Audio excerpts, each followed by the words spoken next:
Shut up, compressor. Hey everyone, I'm Matt with Doogs Models, and this is the Flankoff.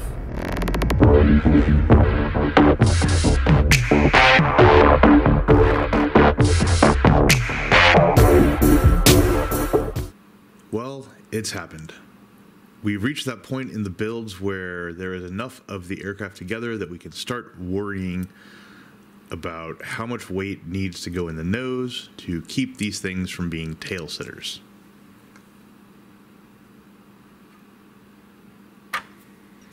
Now with the Kitty Hawk kit, as you can see, just perched on its main legs, it seems to be kind of right on the balance there. A little bit too far, and it falls onto its ass.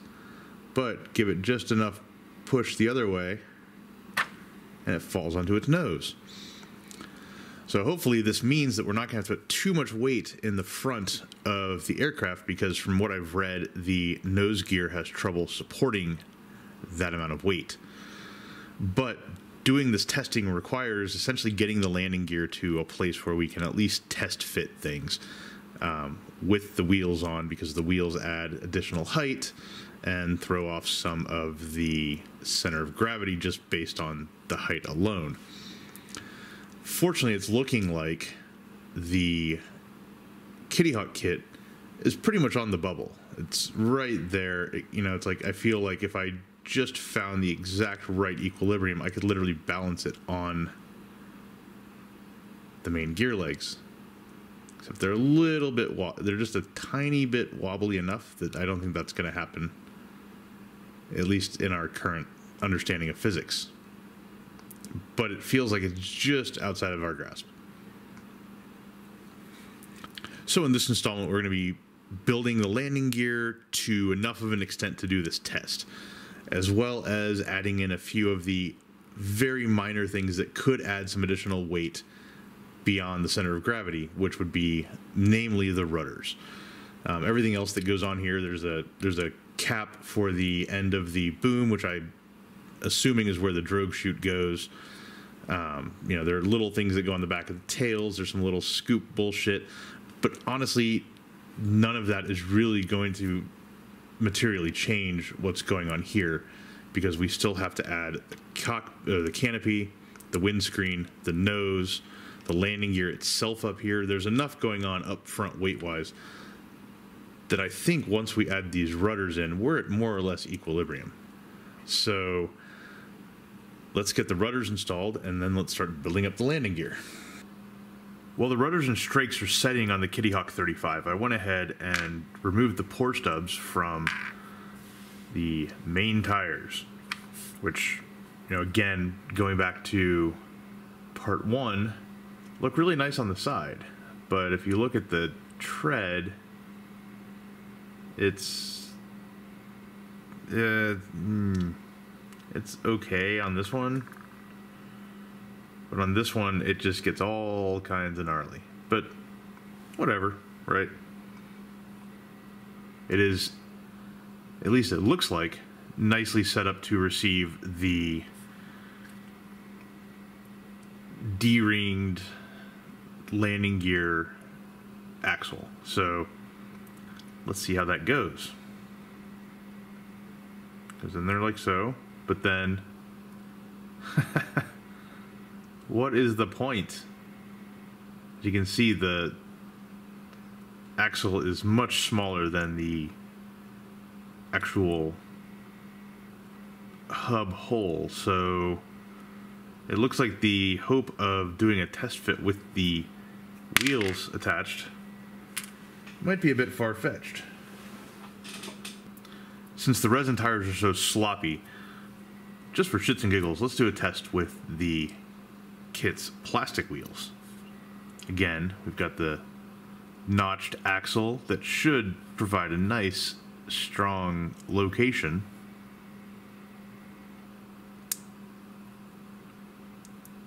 But you have quite a bit of rotation there, and this thing will not sit on it at all.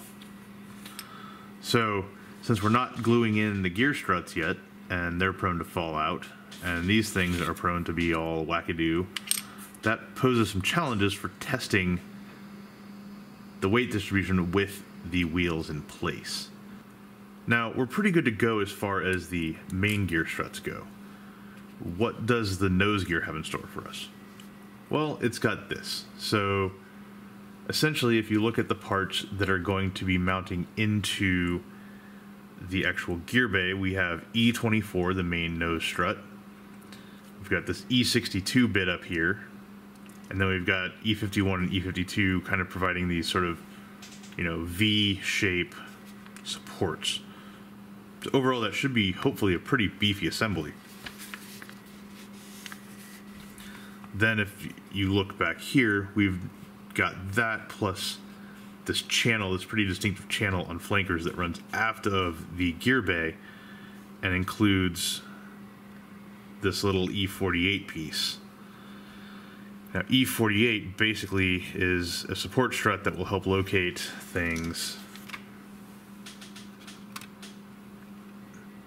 back there. You can see it coming off the gear bay. So we may install that as well. We may go ahead and place the nose strut in the wheel well and then place our E48 where it needs to go and glue them together so we can just have a single unit that we're playing with and then go from there.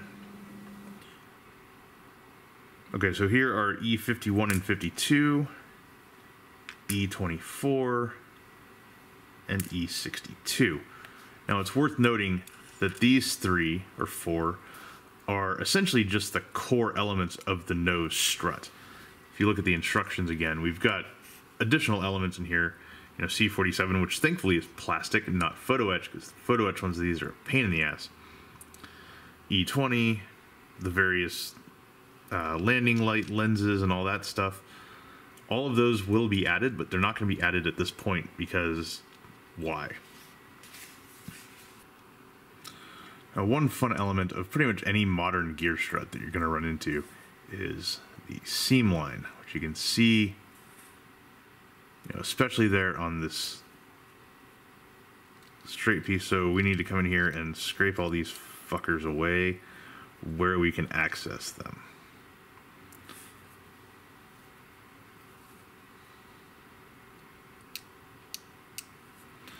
Some places like that, it's easier to come in and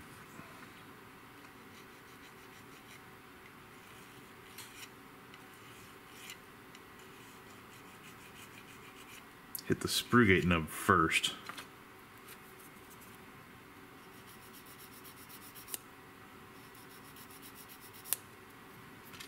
There we go. So that's looking a little bit better. Problem is with these cylinders is you get that line sticking up and it is super obvious.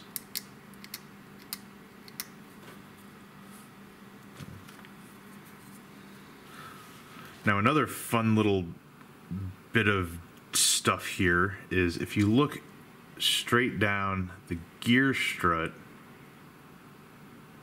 look at the axle. Huh, it looks like it is canted. And sure as shit, I can see why this part here would give people pause in terms of strength, because that is a tiny piece of plastic there to be reinforcing an entire aircraft the size of an Su-35. So I think just based on that alone, we probably want to avoid putting any more weight in the nose than is absolutely necessary. So here we've got E62 just very loosely sitting on top mounted to E24, and then we've got E51 coming down the side here. Now happily, E51 mounts pretty firmly to the gear strut itself. As you can see, it's a bit more slack up here, but with glue, that's plenty of hold.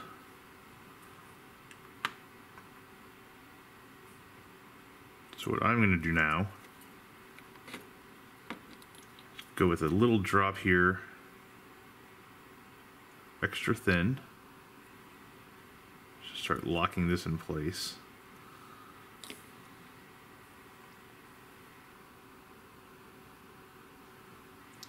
Okay, and with E51 and E52 in place, we get this, which looks pretty decent. So we're going to go ahead and get the extra thin out, start having a party. And we've also got E48 for shits and giggles. Now I'm going to zoom out so we can do some test fitting and maybe some gluing of these two pieces together on the actual fuselage. So it might be a bit tough to see into the inky depths here, but at the very back is where the nose strut is supposed to locate. So let's just see how that drops in to begin with. Well, that's the kind of thing where you want it to be maybe a little bit stronger than that. Again, it's tough to see in here with that black shit going on. But if you look, there are these little nubbin tabs that stick out from E62. Those basically slot into these little holes. And that's it. That's what's holding it in place. That seems dicey. And then we've got E48. Please fit your hole.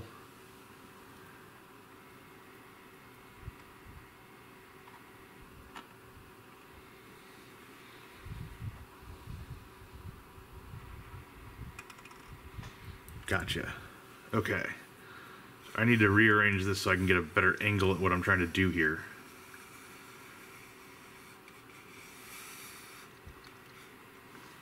In fact, I'm going to get a better angle for you too. So if you look,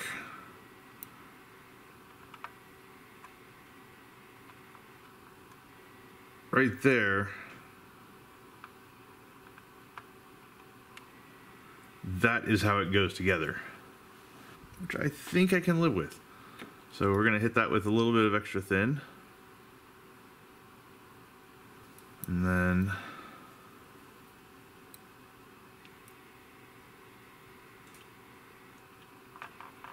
we're going to completely fuck it up.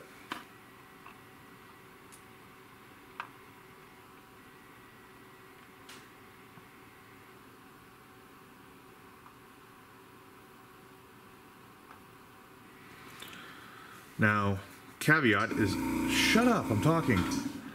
Caveat here is I have no idea how I'm supposed to secure this to even think about test fitting it, because this is so floppy up here. You know, it'll be nice, hopefully, once it's glued in place, but it's literally two tabs resting in a shelf. It's like IKEA shelves. So that's going to be interesting to see how that plays out. Way back in high school when I was taking Latin, there was this verb form. I think it was one of the gerunds, but it's been a while, so I'm not quite sure. But it basically set up the construction of blank having been blank. And so, shit having been installed, it's time to go ahead and test the weight distribution on the Su-35. Now again, because of the floppiness of the wheels, we're probably not going to be able to test those, at least anywhere near as thoroughly as we would like, because they will fall off at the slightest provocation. I think when the time comes, I might actually install some styrene strips sort of around at least the upper, edges of the axle here, just to provide additional purchase. But I'm not going that far just for this. So what have I done? Well, I've installed, as you can see here, these lower strakes, which need a little bit of cleanup around the join, but nothing too bad.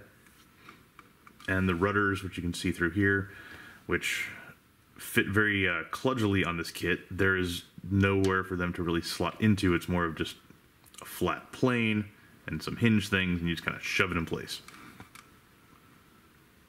So, yay.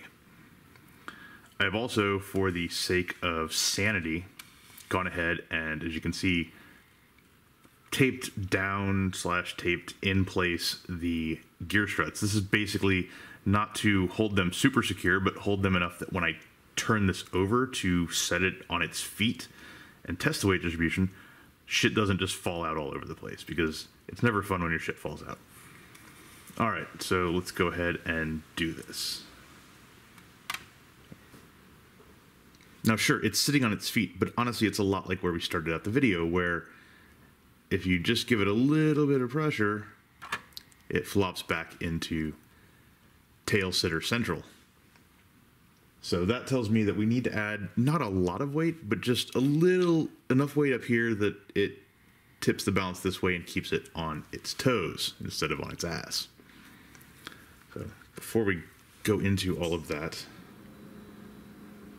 I'm going to see real quickly if I can figure out a way to install these wheels, because it'd be really useful to have these for planning purposes.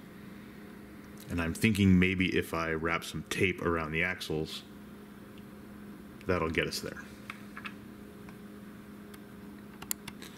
Okay, so I've gone ahead and wrapped tape around the axles of the wheels, and they're in place kind of.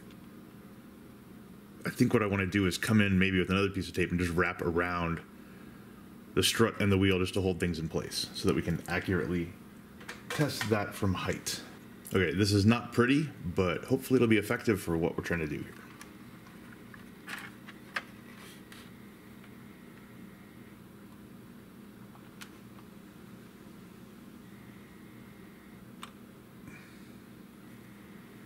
That's interesting. Get it a little bit higher up and it starts falling on its ass and there is no saving it. Huh. Good thing I decided to try that. Alright, so we need to add a little bit of weight. Now, I'm not the sort to get out a scale and measure down to the, the gram or the microgram or whatever the hell. I'm more of a get it to where we can tell what the weight distribution is, like so, and then just plop some weight into it until it sits level. So I'm going to start with this little fishing weight. I've got a bigger one here if we need to move to it, but we'll see where we end up. So I have a feeling it's not going to take a lot because, it'll go down. It is surprising to me, though, that when you add the wheels, it suddenly sits back because it's the same shit happening.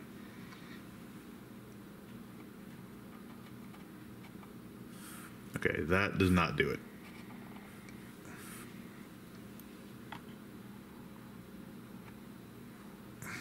Get much more than this, I'm going to start getting worried about the... Whoa, that did it right there. Check that out. That yanked it down to earth. Okay, so it looks like...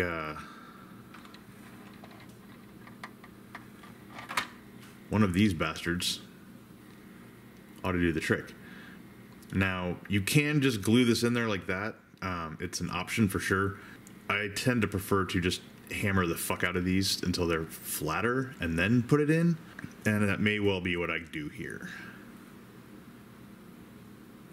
But it's already nice and round on one side, so we'll see. The shaping will probably change a little bit, but yeah, that is fascinating.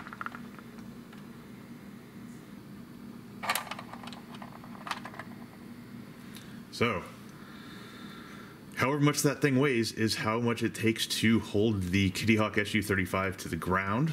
And then ultimately it'll probably be sitting a little bit more like, let's see if we can get it balanced on top of this guy. Probably sitting a bit more like that once all is said and done.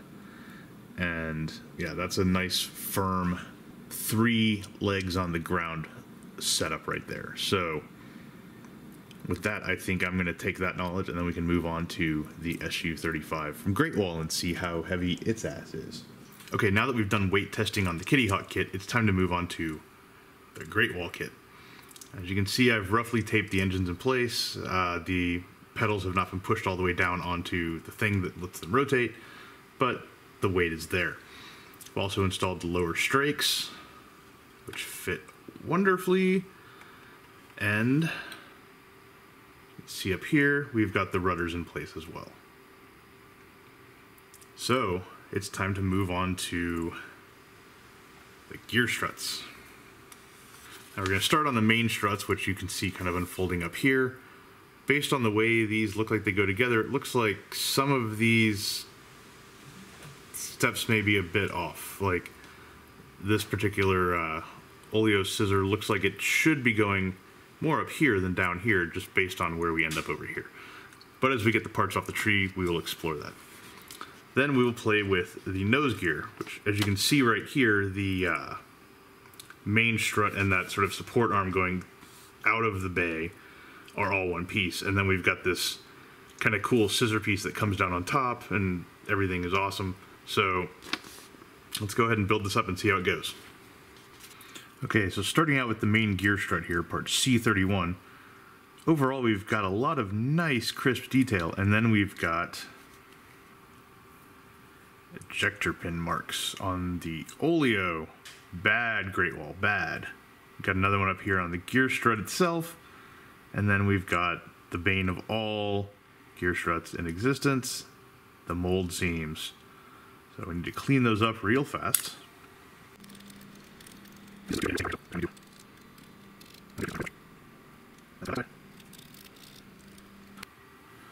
Now,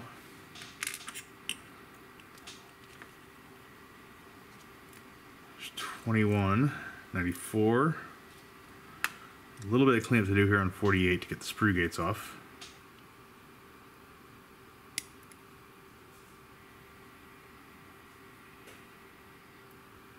Half of these tiny little pieces, it's about finding the right way to hold it so you can actually cut it without cutting yourself or losing the part altogether.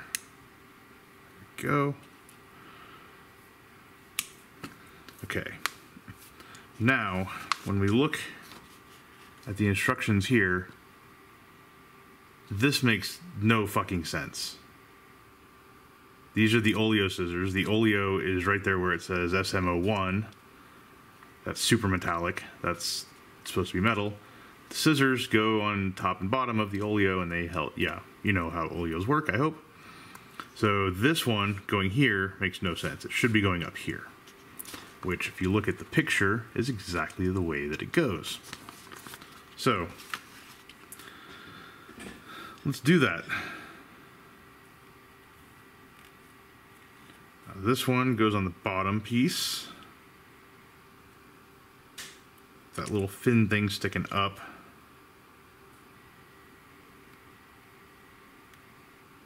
Like so. Check that out. No gluing flat surface to flat surface. These actually kind of pin in place. It's a pretty cool thing, huh? Alright. Tiny parts. This one goes up here. Come on.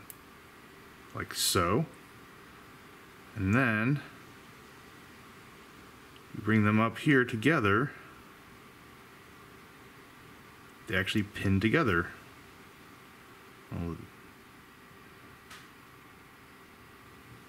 It's a very delicate pin.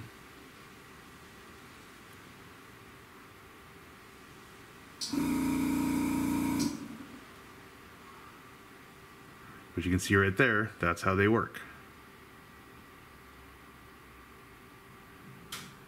Now the trick is, how do I hold that in place? Where'd my tweezer buddies go? There we are. Still one of those where I'm not quite sure why they didn't necessarily make it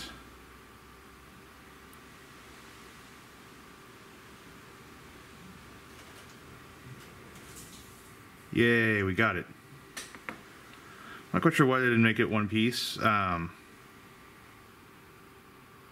I think it's kind of tempting to have the idea of an oleo that can, you know, extend and retract, and then you could potentially vary the height of the actual strut, but it's one piece.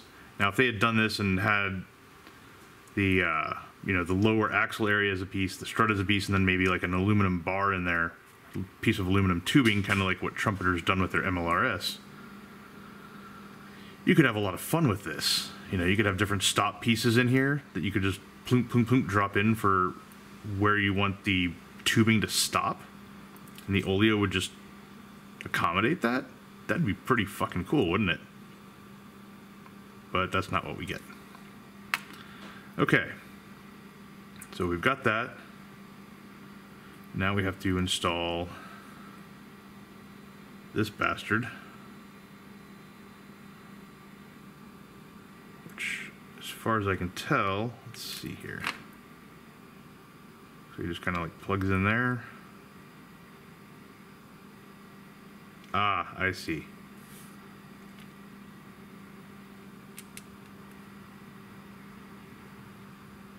Okay, so this C48 piece, it plugs in up here and then connects down here in this kind of janky way.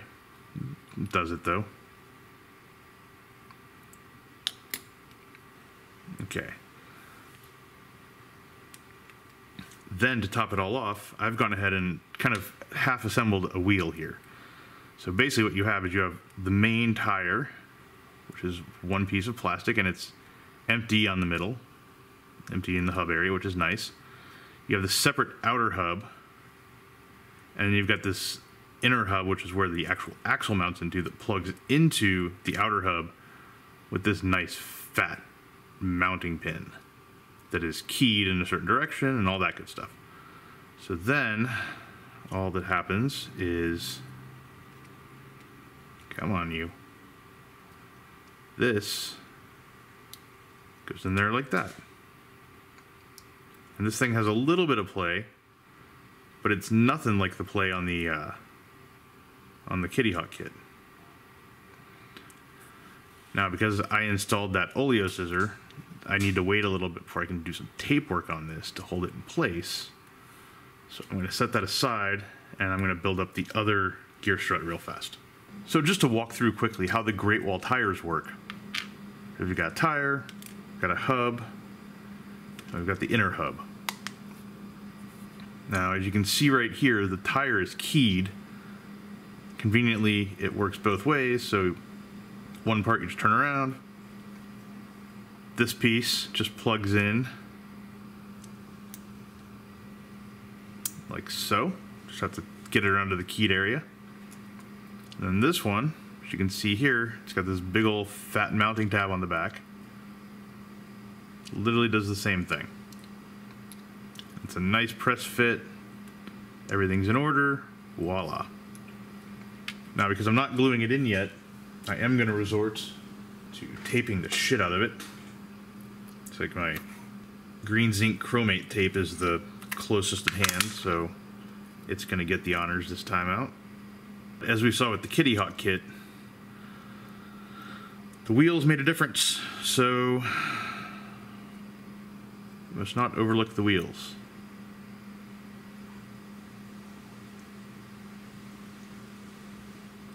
And there is the strut mounted into the wheel. There's a little bit of play, but it's not terrible.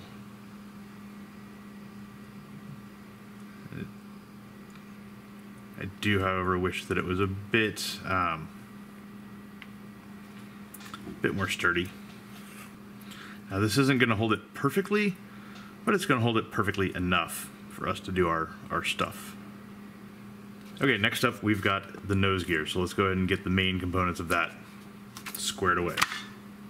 Okay, before we get into the nose strut, let's look at one of the nose wheels. Now here you've got the hub, which is this time one piece. You've got the wheel, again with the notch. The notch helps correspond to the way that it mounts to the axle, which is fantastic. You just line it up like that, and then push it into place.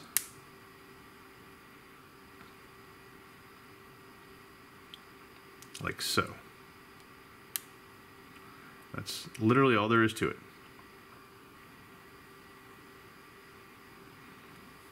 Okay, now for the nose strut, which is a fairly complete and beefy piece.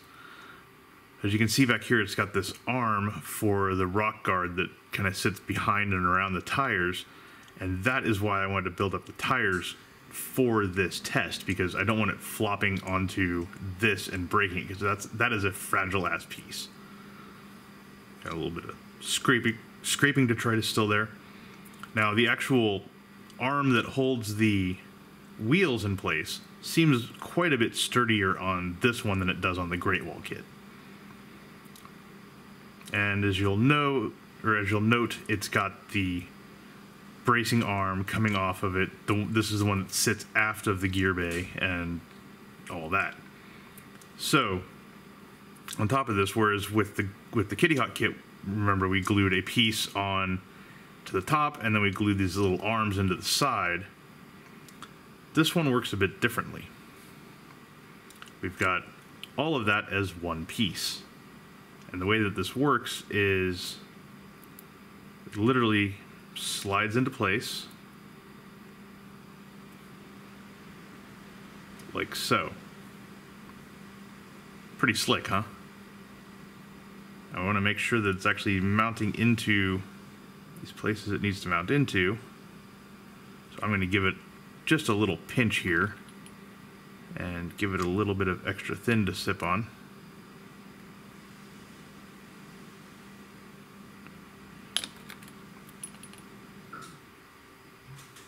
And that gives us the basis of the main nose gear strut. Then the wheels come along in here, and let's see. Well, that's problematic. Let's try it this way.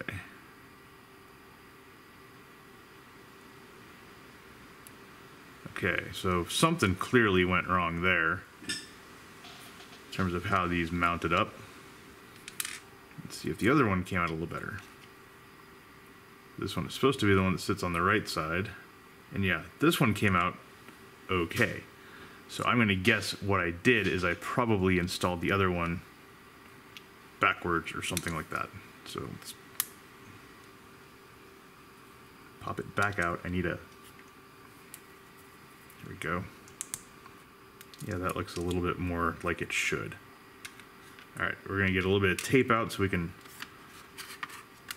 lock those in place. Okay, that is not pretty, but that will do. Now let's look at getting these hooked onto the actual kit. Okay, so first up it looks like I am holding onto this one.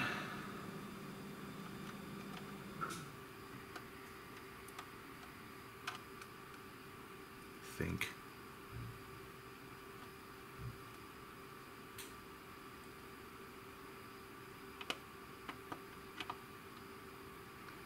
And look at that.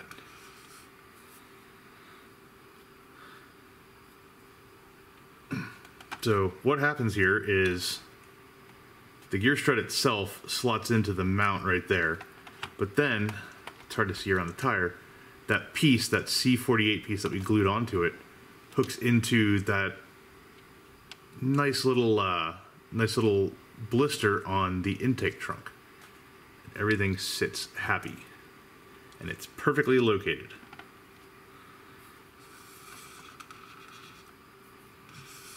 Let's go and make the same thing happen over here.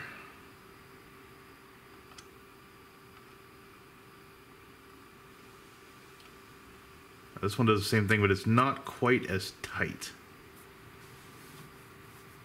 But I think it'll hold in place while we turn the damn thing over. Next, we've got our good friend, the nose gear strut. So this one installs basically like the Kitty Hawk kit in that you have the extension piece that mounts back here and the forks that kind of go into the nose bay. However, whereas you have tiny little tabs on the Kitty Hawk kit, these are much broader mounting forks. So that should mean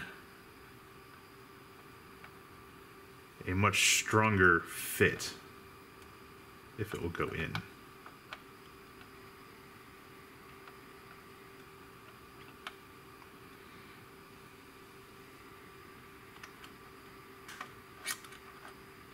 There we go. Have to twist it a little bit. But then, holy cow, does that slot into place. Like, it's not going anywhere. Alright, we're going to get a little bit of tape on there just to hold that down where it needs to be held down.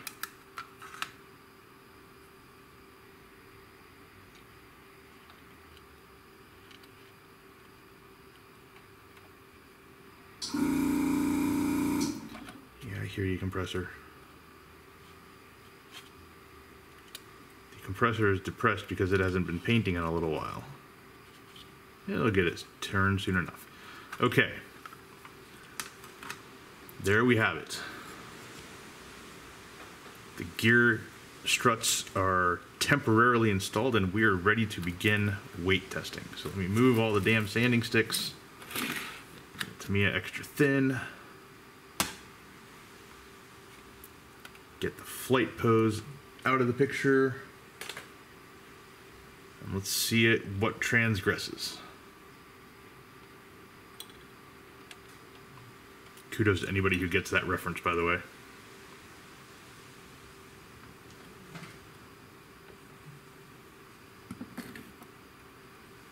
And we have a tail sitter. All right, I'm gonna pause this and realign it.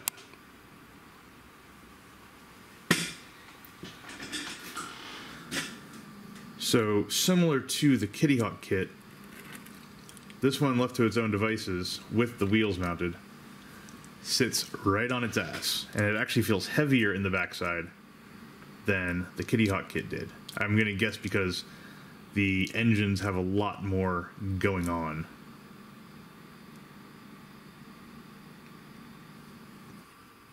Okay, so it's time to add some weight and see where we end up. We've got the first one here.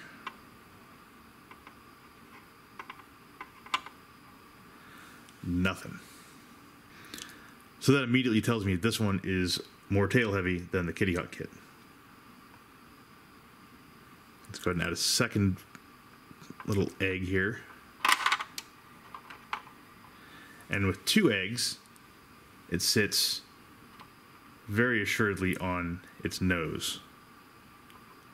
Now let's... That was interesting.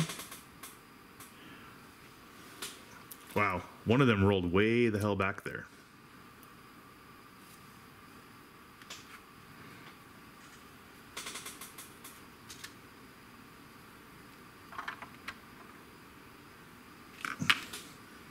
To the point where I think we're going to have to tip this to get it out. So things don't fall apart on me. Oh, they fell apart on me.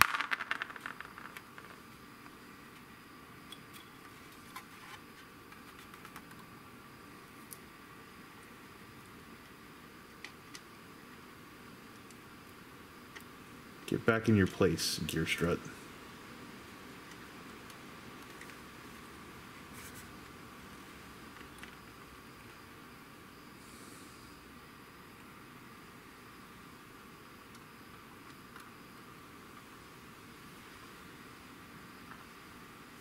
So I want to try one more thing here.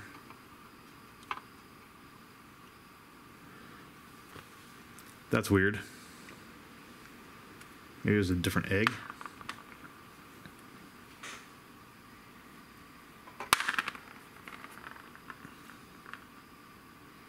Let's see if that was the cause.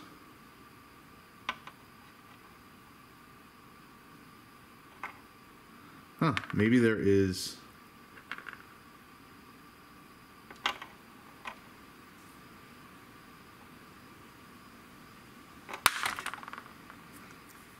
Let's see here. So I'm going to try this instead. We've got this egg that theoretically can make this thing a nose sitter. And I'm going to use this slightly smaller one on top. And we're just going to see. So this one seems to put it on the bubble. So just based on that, I think we're good to go with those two. And that way we can limit the amount of weight that we're forcing onto the nose gear, which seems sturdier than the Kitty Hawk nose gear, but still. Okay, with that, it's time to go ahead and start moving into, I guess what I'll call little cleanup bullshit of, you know, putting the scoops on the front of the tails, putting the antennas and shit like that and whatnot on to the kits. So that will be installment 11. Holy shit. So stay tuned for that. I've got some travel for work coming up that's going to slow me down for a few days, but it will be along later.